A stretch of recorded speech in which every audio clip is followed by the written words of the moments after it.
नमस्ते बच्चों, कैसे हैं जी आप सभी लोग। मुझे उम्मीद है कि आप लोग अच्छे होंगे। तो आज की इस वीडियो में हम लोग करने वाले हैं क्लास 10th मैथमेटिक्स पार्ट 2 का प्रैक्टिस सेट 3.5।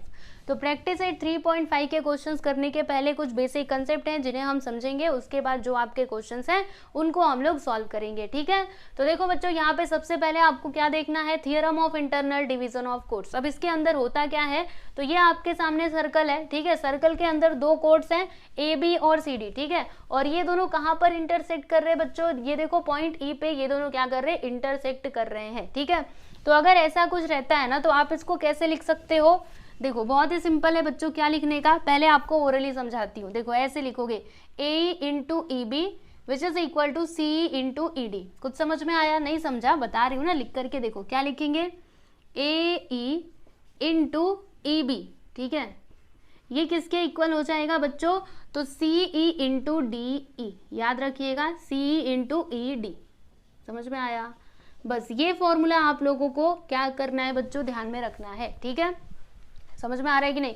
वैसे देखो जो इसके पीछे वाला एक्सरसाइज था उसमें भी हमने ये टाइप का फिगर देखा था, लेकिन वहां पे किसकी बात की जाती थी बच्चों, एंगल की। जब आपको एंगल निकालना है तब जाके वो फॉर्मूला यूज करना था। ठीक है, लेकिन अगर आपसे सेगमेंट पूछा रहेगा, जैसे सुनो, आपके पास ना देखो, मतलब ए का लेंथ दिया गया है, ई बी भी है, सी ई भी है, आपसे पूछा जा रहा है ईडी, तो आप लोग क्या कर सकते हो बच्चों, ये वाला फॉर्मूला यूज करके इसका लेंथ फाइंड आउट कर सकते हो ना। तो बस जब भी सेगमेंट पूछा जाएगा तब जाके आपको ये वाला फॉर्मूला यूज करना है। ठीक है, एक बार फिर से सुनो, ए इंटू ई बी करना, यानी यहाँ से यहाँ तक, फिर जाके यहाँ से यहाँ तक। ठीक है, ये किसके इक्वल होगा, तो यहाँ से यहाँ तक सी इंटू ई डी। बराबर समझा। इसका नाम क्या है बच्चों, theorem of internal division of quotes. याद रख लीजिए, theorem of internal division of quotes, यानी कि जो कोट्स है ना बच्चों, वो कहाँ पे इंटरसेक्ट करेंगे, तो अंदर। ठीक है, जो आपका सर्कल है उसके अंदर। ओके, समझा। चलो अभी इसका दूसरा वर्जन देख लेते हैं। इसमें क्या हो रहा था, अंदर इंटरसेक्ट कर रहे थे, यहाँ पे बाहर इंटरसेक्ट करेंगे। ठीक है, देखो ऐसे, और theorem of external division of quotes. तो यहाँ पे देखो बच्चों, दो कोट्स है, पहला तो आपका ये है, दूसरा आपका ये है। ठीक है, और ये दोनों कहाँ पे इंटरसेक्ट कर रहे हैं एक दूसरे को, तो ट्राइंगल, ये सर्कल के बाहर देख रहे हो आप, पॉइंट ई पर। ठीक है, तो अब इसमें कौन सा फॉर्मूला हम लोग अप्लाई करेंगे, तो ये भी बहुत सिंपल है बच्चों। देखो क्या करने का पता है, जहाँ पे इंटरसेक्शन पॉइंट आपका रहेगा ना, वहां से शुरू करना। ठीक है, जहाँ पे आपका इंटरसेक्शन पॉइंट रहेगा वहां से शुरू करना। तो क्या करोगे, पहले यहाँ से यहाँ तक जाना। ठीक है, सर्कल तक, ई बी बराबर, यहाँ से यहाँ तक गए, फिर इंटू, अभी यहाँ से शुरू करना और फिर पूरा लास्ट तक जाना। ठीक है, देखो आपको ऐसे नहीं जाना, इसमें हम कैसे कर रहे थे, ई बी इंटू बी, इस प्रकार से कर रहे थे ना, लेकिन इसमें आपको ऐसा नहीं करना है। जब ये एक्सटर्नली रहेगा तो फिर पहले यहाँ से यहाँ तक जाइए, फिर उसके बाद यहाँ से यहाँ तक। ठीक है, सुनो आपको लिख करके बताती हूँ, क्या लिखेंगे बच्चों, देखो ई बी इंटू, ठीक है रुकिए एक मिनट, ई बी इंटू ई ए। ठीक है, इस प्रकार से आपको लिखना है। फिर विच इज इक्वल टू, ये किसके इक्वल होगा, तो अभी यहाँ से शुरू करो, दूसरे वाले कोड को ले लो, तो ई डी इंटू ई सी। देखो ऐसे, ई डी इंटू ई सी। ठीक है, तो इसे भी आपको याद रखना है। ठीक है बच्चों, गड़बड़ नहीं करना, नहीं तो आप ऐसे सोचो कि E D into D C, E B into B है। नहीं नहीं, ये गलती हो जाएगी। पहले आप यहाँ से यहाँ तक जाओ, सर्कल तक जाओ, फिर आ जाओ वापस अपने इनिशियल पॉइंट पे। ठीक है, और यहाँ से पूरा लास्ट तक जाओ, ई ए, वैसे ही E D into E C. Okay, clear. अब चलो यहाँ पे लास्ट वाला जो आपका कंसेप्ट है इसको हम लोग देख लेते हैं। इसका नाम क्या है, याद रखना, theorem of external division of quotes. ठीक है, अब यहाँ पे लास्ट में है बच्चों tangent segment, tangent secant segment theorem. ठीक है, तो अब इसमें क्या होगा बच्चों, पता है, एक तो आपका टेंजेंट रहेगा, जैसे कि आप लोग इस फिगर में देख सकते हो, ये रहा आपका टेंजेंट, और दूसरा आपका क्या रहेगा बच्चों, सीकेंट रहेगा। तो ये देखो सीकेंट है, सीकेंट और टेंजेंट जानते हो ना, स्टार्टिंग में मैंने आपको बताया था। ठीक है, एकदम शुरू में बताया था ना, प्रैक्टिस सेट 3.1 में, वहां पे सारी चीजें हमने पूरा अच्छे से देखी थी। ठीक है, तो ये आपका सीकेंट, ये आपका सीकेंट है, और ये आपका क्या है बच्चों, ये टेंजेंट है। ठीक है, तो अभी इसका थियरम क्या कहता है, तो सुनो, जो आपका ये रहेगा ना, क्या रहेगा, सीकेंट। ठीक है, सेकेंड नहीं, जो आपका क्या रहेगा बच्चों, टेंजेंट, तो उसको मतलब क्या करने का पता है, उसका स्क्वायर कर देने का। जैसे यहाँ पे देखो, ई से लेकर टी तक, इसका हम लोग क्या कर देंगे, स्क्वायर कर देंगे। ठीक है, क्या लिखेंगे, ई टी का स्क्वायर, समझ में आया, ई टी का स्क्वायर। याद रखना किसका स्क्वायर करना है बच्चों, तो टेंजेंट का, ओके, सेकेंड का मत करना। अब उसके बाद ये किसके इक्वल होगा पता है आपको, तो यहाँ से शुरू करना, पहले आप ई से लेकर के ए तक जाओ, फिर क्या करोगे, फिर वापस आ जाओ, ई से ए तक गए ना, यहाँ तक गए ना, चलो वापस कम, अब यहाँ से पूरा लास्ट तक चले जाओ, ई बी, ठीक है, समझ में आया कैसे किया। देखो यहाँ पे लिखना ई टी का square which is equal to E A into E B, ठीक है, ई ए इंटू ई बी। आप ऐसे मत सोचना कि ई ए इंटू ए बी, ऐसे नहीं, ऐसे बिल्कुल भी नहीं करना है, याद रखो पहले यहाँ से यहाँ तक जाओ, उसके बाद फिर वापस आ जाओ और फिर वापस से पूरा लास्ट तक जाओ, ठीक है, समझ में आया। चलिए इसको भी आप लोग लिख लीजिए, ये तीनों फॉर्मूलों को अच्छे से लिख लो, याद कर लो, और फिर उसके बाद प्रैक्टिस एट 3.5 के क्वेश्चंस को हम लोग देखते हैं।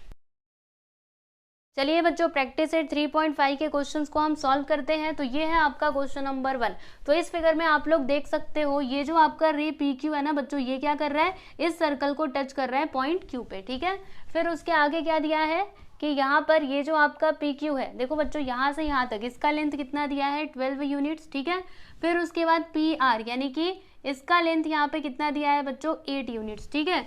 अभी इसकी मदद से हमें क्या करना है, पी एस और आर एस का लेंथ हमको बताना है। पी एस मतलब ये पूरा, ठीक है, और आर एस यानी ये वाला, ओके। तो बहुत ही सिंपल सा सवाल है, हम लोग इसको बड़ी आसानी से सॉल्व कर सकते हैं। याद है आपको, अभी मैंने थोड़ी देर पहले आपको एक थ्योरम बताया था इधर लिख करके, क्या नाम था उसका, टेंजेंट सीकेंट सेगमेंट थ्योरम, ठीक है। तो हम लोग उसी थ्योरम का यूज़ करेंगे और फिर हमें हमारा आंसर मिल जाएगा, ओके। तो यहाँ पे अभी जो भी इन्फॉर्मेशन दी गई है उसको थोड़ा हम लोग लिख लेते हैं बच्चों। तो यहाँ पे देखो पी क्यू का लेंथ कितना दिया है, 12 यूनिट्स। फिर उसके बाद पी आर कितना दिया है बच्चों, 8, बराबर। अभी इसकी मदद से हमें क्या करना है, पी एस निकालना है और हमको आर एस भी बताना है, ठीक है बच्चों। तो हम लोग क्या करेंगे पता है आपको, क्या करना पड़ेगा, पहले तो ये लिखते हैं कि रे P Q touch the circle eight point Q, ठीक है। तो यहाँ पे हम लिखते हैं कि रे पी क्यू टचेस द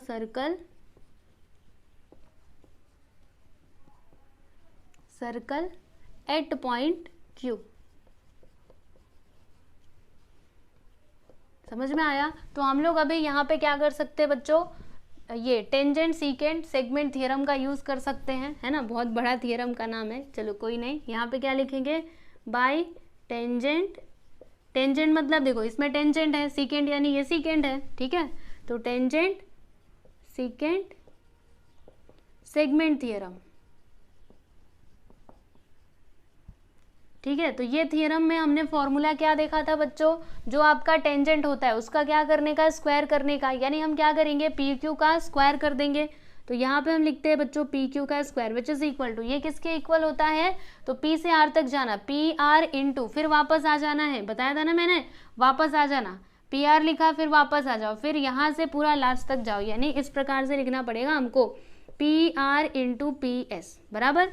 अब उसके बाद वैल्यूज इधर पुट करो, तो पी क्यू कितना है बच्चों, ये देखो पी क्यू कितना है 12, तो यहाँ पे लिख देंगे हम लोग 12 का स्क्वायर, और पी आर हमारे पास है क्या, ये देखो है ना पी आर कितना 8, तो 8 लिख दिया। पी एस हमें पता है ना, नहीं पता, कोई नहीं, इसको ऐसे ही रहने दो, ठीक है। अब क्या होगा, 12 का स्क्वायर कर दो बच्चों, क्या हो जाएगा 144, ठीक है। और ये देखो 8 इधर मल्टीप्लाई में है, जब इस साइड आएगा तो डिवाइड में हो जाएगा, which is equal to P S. अब इसको डिवाइड कीजिए बच्चों, तो आपको पी एस का वैल्यू मिलेगा, तो कितने बार में जाएगा, तो 8 1 जा 8, चलो डिवाइड करके देख लेते हैं। 8 1 जा 8, माइनस करेंगे तो 8 और 6 आ जाएगा, ठीक है। फिर 8 8 जा क्या होता है बच्चों 64, यानी कितना आएगा 18। तो पी एस का जो मतलब लेंथ है ना बच्चों, वो कितना आ गया 18 यूनिट्स, यानी पूरा यहाँ से लेकर के यहाँ तक कितना आ गया 18, ठीक है। चलो एक काम तो हमने कर लिया बच्चों, हमें बताना था पी एस, हमने बता दिया, अब आपको बताना है आर एस। तो क्या हम बता सकते हैं, यस, ये भी बहुत आसान है। देखो बच्चों सिंपल सी बात है, अभी आपको सामने से ही आंसर दिख रहा होगा, देखो ये पूरा यहाँ से यहाँ तक 18 है और ये कितना है 8 है, तो ये कितना होगा, 18 में से 8 को घटा दो, बोलो कितना होगा 10 यूनिट्स होगा, है ना, 10 यूनिट्स ही होगा ना, 18 में से 8 गया तो 10, यानी यहाँ से यहाँ तक कितना हो जाएगा बच्चों 10 यूनिट्स, ठीक है। तो अब बस उसे ही आपको लिख करके दिखा देना है। ओरली तो हमने सॉल्व कर लिया, लेकिन बस ऐसे ही काम नहीं चलेगा, अभी आपको लिख करके दिखाना पड़ेगा, ठीक है। तो यहाँ पे देखो बच्चों हम लोग जानते हैं कि ये तीनों पॉइंट्स क्या है बच्चों, कोलिनियर है। तो क्या लिखेंगे, P से R, R से S, है ना, ये तीनों पॉइंट्स क्या है, कोलिनियर। यानी हम क्या लिख सकते हैं, PR प्लस, देखो PR प्लस RS ये किसके इक्वल हो जाएगा, PS के इक्वल हो जाएगा। हम लोग ऐसे लिख सकते हैं, क्यों ऐसा, क्योंकि दीज 3 पॉइंट्स आर कोलिनियर, एक ही लाइन में आ रहे हैं ना, इसके लिए हम इसको ऐसे लिख सकते हैं। ठीक है, अब आपको वैल्यूज पुट करना है। तो PR आप जानते हो, यस, कितना 8, RS पता है, नहीं पता, कोई नहीं। PS कितना है बच्चों, 18 यूनिट्स। ठीक है, अब उसके बाद ये जो 8 है उसको उस साइड ले लो, तो RS which is equal to क्या हो जाएगा, 18 माइनस 8, अब बोलो कितना आएगा, 10 यूनिट्स। ठीक है, समझ गए। तो देख लीजिए बच्चों, हमने RS बता दिया, PS बता दिया, यही तो हमको बताना था, RS एंड PS। यहाँ पे लास्ट में आंसर लिख दीजिएगा कि RS which is equal to 10 units and PS कितना है, ये देखो 18 यूनिट्स। देख लो, क्वेश्चन नंबर 1 यहाँ पे कंप्लीट हुआ। क्वेश्चन नंबर 2 देखिएगा बच्चों, इसमें क्या दिया है कि इन फिगर 3.78 यानी कि इस फिगर में code MN and code RS intersected point D। देखो बच्चों, MN और RS कहाँ पे इंटरसेक्ट कर रहे हैं, तो पॉइंट D पे इंटरसेक्ट कर रहे हैं। ठीक है, तो हमें यहाँ पे बताना क्या है, देखो पहला वाला क्वेश्चन क्या बोला जा रहा है कि if RD which is equal to 15, यानी कि R से लेकर D तक अगर कितना है बच्चों 15 है, फिर DS कितना है 4 है, और MD कितना है, MD है आपका 8, then find the length of DN। तो ये तो बहुत ही सिंपल है। यहाँ पे हम लोग क्या करेंगे बच्चों, जो मैंने आपको एकदम स्टार्टिंग में फॉर्मूला बताया था उसका यूज करेंगे और फिर हमें इसका लेंथ जो है वो मिल जाएगा। ठीक है, तो चलिए इसका सॉल्यूशन करते हैं। यहाँ पे लिखेंगे सॉल्यूशन। ठीक है, क्या क्या दिया गया है बच्चों, तो देखो RD का लेंथ कितना दिया है, 15 दिया है। ठीक है, फिर उसके बाद ये जो DS है वो आपका 4 है, फिर MD कितना है बच्चों 8 है, देन फाइंड DN। तो फिर हमको ये DN फाइंड आउट करना है। तो फिगर में देखिए, ध्यान से देखिएगा कौन सा यहाँ पे फॉर्मूला यूज होगा, याद है एकदम स्टार्टिंग में बताया था, थियरम ऑफ, क्या था याद करने दो, theorem of internal division of chords. ठीक है, ये इंटरनल में है ना, ओके, यही नाम था उसका। तो अभी हम क्या लिखेंगे, यहाँ पे लिखेंगे by theorem of internal division of chords. तो इसमें हमने क्या देखा था बच्चों, याद आ रहा है कुछ आप लोगों को, इसमें मैंने आपको क्या बताया था, जैसे कि MD इंटू DN ये किसके इक्वल होगा, RD इंटू DS के। तो लिखते जाइए, यहाँ पे हम लिखेंगे MD इंटू DN ये किसके इक्वल हो जाएगा, तो RD इंटू DS के। ठीक है, आप कैसे भी ले सकते हो, मन करे तो इसको पहले ले लेते, यानी RD इंटू DS को इधर और इसको इधर, चलेगा, आप कैसे भी ले सकते हो। ठीक है, अब हमको क्या करना है बच्चों, तो वैल्यूज पुट करना है। तो RD कितना है, RD है आपका 15, यहाँ पे लिख दीजिएगा 15, फिर उसके बाद DS है आपका 4, ये भी लिख दिया, MD यानी कि ये कितना है 8, और हमें DN बताना है। ठीक है, अब उसके बाद क्या हो जाएगा, देखो यहाँ पर 8 into DN which is equal to 15 4 से क्या होता है बच्चों 60 होता है, यहाँ पे यही होता है ना 60, यस लिख दिया हमने। फिर क्या होगा, DN which is equal to, देखो बच्चों ये इधर मल्टीप्लाई में है, जब उस साइड जाएगा डिवाइड में हो जाएगा। अब इसको कैंसिल करो, तो कैसे होगा सोचना पड़ेगा, थोड़ा ध्यान से सोचिएगा। सबसे पहले ना हम लोग इसको 2 से कैंसिल करते हैं, तो देखो 2 3 सा 6, यहाँ पे आ जाएगा 0, यहाँ पे 2 4 सा 8 बराबर। अब उसके बाद क्या किया जाए, चलो इसको 4 से कैंसिल कर देते हैं, तो 4 7 सा क्या होता है बच्चों 28 होता है, इसमें 2 बचेगा तो पॉइंट लगा देंगे, 0 बढ़ जाएगा, 4 5 सा 20, यानी कि DN कितना आया बच्चों 7.5 यूनिट्स। ठीक है, तो यहाँ पे लिख दीजिएगा therefore DN which is equal to 7.5 units बराबर। तो ये देख लीजिए, हमने क्वेश्चन नंबर 2 का जो पहला सब क्वेश्चन था बच्चों कंप्लीट कर लिया, देख सकते हो आप लोग, यही निकालना था ना, निकाल लिया हमने। ठीक है, अभी इसी में एक और क्वेश्चन है, सेकेंड सब क्वेश्चन। ठीक है, तो पहले आप इसको लिखो, फिर आपको दूसरा वाला बताती हूँ। चलो बच्चों अभी सेकेंड वाला सब क्वेश्चन देख लेते हैं। तो देखिए इसमें क्या क्या दिया है, तो यहाँ पर देखो बच्चों RS का लेंथ दिया गया है कितना 18 यूनिट्स, उसके बाद MD कितना है बच्चों 9 यूनिट्स, फिर यहाँ पे DN कितना दिया है 8 यूनिट्स दिया गया है। ठीक है, और हमें यहाँ पे फाइंड क्या करना है, तो DS हमको निकालना है। अब DS मतलब क्या, देखो DS कहाँ पर है, ये रहा आपका DS। ठीक है, तो देखो बच्चों आपके पास है RS यानी R से लेकर के S, फिर उसके बाद MD मतलब ये है, ओके, फिर DN यानी कि ये है। तो हमें क्या करना है, DS हमको बताना है। तो कैसे बताएंगे, बहुत सिंपल है, चलो आपको समझाती हूँ। यहाँ पे भी हम लोग वही फॉर्मूला लगाएंगे, by theorem of internal division of chords. ठीक है, तो इस थियरम से हम लोग क्या लिख सकते हैं, MD इंटू DN ये इक्वल हो जाएगा RD इंटू DS के बराबर। अब क्या होगा, आपको वैल्यूज पुट करना है, जो भी वैल्यूज आपके पास है उन्हें आप लोग पुट करते जाइए, ठीक है। तो देखो बच्चों यहाँ पर हमारे पास आर एस का वैल्यू है, तो आर एस आपको कहीं पे दिखाई दे रहा है क्या? नहीं दिख रहा ना, दिख रहा है कहीं पे? नहीं दिख रहा, कोई बात नहीं, मत लिखो, ठीक है, छोड़ दो उसको। फिर उसके बाद एम डी कहीं पे दिख रहा है, बोलो जल्दी से, यस दिख रहा है ना, तो एम डी की जगह पे 9 लिख दीजिए। उसके बाद क्या है, डी एन, डी एन कहीं पे दिख रहा है, जी हाँ ये रहा, बराबर। और डी एस तो हमको निकालना ही है। अब सुनो बच्चों, ये जो आपका आर डी है ना, आर डी मतलब क्या, यहाँ से लेकर के यहाँ तक, ठीक है, आर डी यानी यहाँ से लेकर के यहाँ तक। अब ये जो आर डी है ना बच्चों, इसको मैं और किस तरीके से लिख सकती हूँ, किस तरीके से मैं और इसको लिख सकती हूँ? तो मैं इसको ऐसे लिख सकती हूँ ना, are S minus D S. कैसे लिख दिया, सुनो ना, यहाँ पे ये जो R से D है, D से S, मतलब ये तीनों पॉइंट्स क्या है बच्चों, कोलिनियर है। तो इनको हम कैसे लिख सकते हैं, R D plus D S which is equal to क्या हो सकता है बच्चों, आर एस हो सकता है। सही है कि नहीं, सही बात है ना। अब मुझे क्या चाहिए, आर डी चाहिए, तो मैंने क्या किया, आर डी को इधर ही रहने दिया और ये जो डी एस था उसको उस साइड ले लिया। तो जब डी एस उधर जाएगा तो माइनस में हो जाएगा, यानी कि R D which is equal to हम क्या लिख सकते हैं बच्चों, R S minus D S करके लिख सकते हैं, ठीक है। तो ये जो आर डी है ना, इसके प्लेस पे हम लोग क्या लिख देंगे बच्चों, R S minus D S. समझ में आया कि नहीं, ये कैसे किया। फिर यहाँ पे इंटू डी एस, ये हमने कैसे लिखा, तो यहाँ पे इसका रीजन बता दीजिएगा कि ये क्या है, आर से डी और डी से एस, यानी कि ये तीनों पॉइंट्स क्या है बच्चों, कोलिनियर है, ठीक है। चलो इसको मैं अभी रफ कर देती हूँ, ये आपको समझने के लिए था, आर से डी, डी से एस।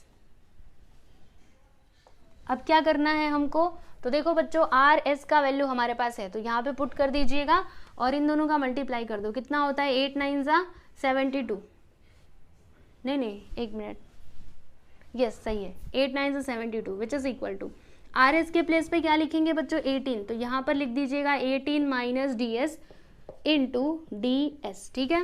अब क्या किया जाए बताती हूँ, सुनो, डी एस का मल्टीप्लाई इस ब्रैकेट के अंदर कर दो, ठीक है। तो डी एस इंटू 18 क्या हो जाएगा बच्चों, 18 डी एस, ठीक है। फिर D S into D S, तो क्या हो जाएगा, डी एस का स्क्वायर, पता है ना आपको, 2 बार रहते हैं तो स्क्वायर में हम इसको लिख सकते हैं, और यहाँ पे 72, बराबर। अब क्या किया जाए बताती हूँ, देखो एक काम करते हैं, ये जो है ना, ये मतलब इधर वाले जो टर्म्स हैं इनको इस साइड ले लेते हैं, तो जब ये सब इधर आएंगे तो देखो ये इधर माइनस में है, जब इस साइड आएगा तो प्लस में हो जाएगा, प्लस डी एस का स्क्वायर। देखो ये इधर प्लस में है, जब इस साइड आएगा तो माइनस 18 डी एस हो जाएगा। फिर ये तो पहले से ही प्लस में, इसका तो कुछ ना करना, 72 विच इज इक्वल टू 0, ठीक है। अब इसको थोड़ा ध्यान से देखो, कुछ आपको याद आ रहा है, याद कीजिए अलजेब्रा का चैप्टर नंबर 2 क्वाड्रेटिक इक्वेशन, ध्यान से देखो, क्वाड्रेटिक इक्वेशन है कि नहीं। देखो ds का स्क्वायर है, फिर जाके यहाँ पे dx है और ds है, और उसके बाद यहाँ पे कांस्टेंट है, यानी हम लोग क्या कर सकते हैं बच्चों, इसको फैक्टराइजेशन मेथड से हम लोग सॉल्व कर सकते हैं, ठीक है। ये आपका एक क्वाड्रेटिक इक्वेशन है, ओके। ध्यान से इसको देखो ना, अगर मैं यहाँ पे dx के प्लेस पर, ds के प्लेस पर x ले लूँ, ठीक है, तो क्या होगा, x का स्क्वायर, फिर यहाँ पे 18x, फिर जाके 72 होगा ना, क्वाड्रेटिक इक्वेशन। चलिए फिर इसको सॉल्व करते हैं हम लोग। एक काम करूँ क्या मैं यहाँ पे x ले लूँ, चलो x लेने से अच्छा है डायरेक्टली इसी को सॉल्व कीजिए, ठीक है। तो अब हमें क्या करना पड़ेगा बच्चों, ये जो आपका 72 है, इसके आपको ऐसे 2 फैक्टर्स बताने हैं, मल्टीप्लाई करने पे 72 मिले, प्लस या माइनस करने पे क्या आना चाहिए बच्चों, माइनस 18 आना चाहिए। तो सोचिए जल्दी से 2 फैक्टर्स, तो 8 9 से 72 है ना, 8 9 से 72 होता है, 8 और 9 कितना होता है, 8 और 9 तो 18 होगा, 8 8 16 17 नहीं होने वाला। तो फिर अब सोचना पड़ेगा, है ना, अच्छे से सोचो, 72 चाहिए ना, 12 6 72 होता है, और 12 और 6 कितना होता है बच्चों, 18। यस, हम लोग 12 6 ले सकते हैं। तो यहाँ पे देखो 12 इंटू 6, और दोनों भी माइनस में, क्योंकि हमें क्या चाहिए बच्चों, माइनस 18 चाहिए, ठीक है। तो हमें 2 फैक्टर्स मिल चुके हैं। चलिए अभी हम लोग इधर लिखेंगे कि डी एस का स्क्वायर, फिर इसके प्लेस पे हम क्या लिखेंगे बच्चों, माइनस 12 डी एस, फिर minus 6 D S plus 72 which is equal to 0, बराबर। अब क्या होगा बच्चों, देखो इसमें से हम लोग क्या कॉमन ले सकते हैं, डी एस को कॉमन ले सकते हैं ना। तो ये देखो बच्चों, डी एस को बाहर निकाल लिया, फिर ब्रैकेट के अंदर क्या आएगा, तो यहाँ पे क्या था, डी एस का स्क्वायर था, एक बाहर गया तो एक तो है ना, यानी यहाँ पे आ जाएगा डी एस माइनस, देखो ये वाला डी एस बाहर जा चुका है, तो यहाँ पे बचेगा क्या, ओनली 12, यानी डी एस माइनस 12, ठीक है। अब यहाँ से क्या बाहर ले सकते हैं हम लोग, यहाँ से हम लोग -6 को बाहर निकाल लेते हैं, तो ब्रैकेट के अंदर क्या आएगा ds, और फिर देखो यहाँ पे माइनस है, यहाँ पे प्लस, यानी माइनस आएगा। ठीक है, अब इसको डिवाइड करो, तो 6 1 = 6, 6 2 = 12, यानी यहाँ पे आ जाएगा 12 विच इज इक्वल टू 0। ठीक है, अब उसके बाद इधर देखिएगा ds - 12, इधर क्या है ds - 12, तो इसको हम लोग एक ही बार लिखेंगे। चलो लिखते हैं ds - 12 बराबर, और देखो इसको एक ब्रैकेट में कर देंगे ds - 6 को, ds - 6 which is equal to 0। ठीक है, अब क्या होगा बच्चों, इस प्रकार से ds - 12 which is equal to 0 और ds - 6 which is equal to 0। ठीक है, अब क्या होगा बच्चों, ये जो -12 है इसको उस साइड ले लो, तो क्या हो जाएगा ds का वैल्यू +12, और यहाँ पे अगर हम इसको उस साइड लेंगे तो +6 हो जाएगा। ठीक है, तो देखो बच्चों ds के हमको दो वैल्यूज मिले हैं, एक तो 12 मिला है, दूसरा आपका 6 मिला है। ठीक है, तो दोनों भी हम लोग ले सकते हैं, इसका जो वैल्यू है वो 12 भी हो सकता है और 6 भी हो सकता है। ठीक है, यहाँ पे लास्ट में आंसर लिख दीजिएगा कि ds which is equal to 12 और ds which is equal to 6। समझा?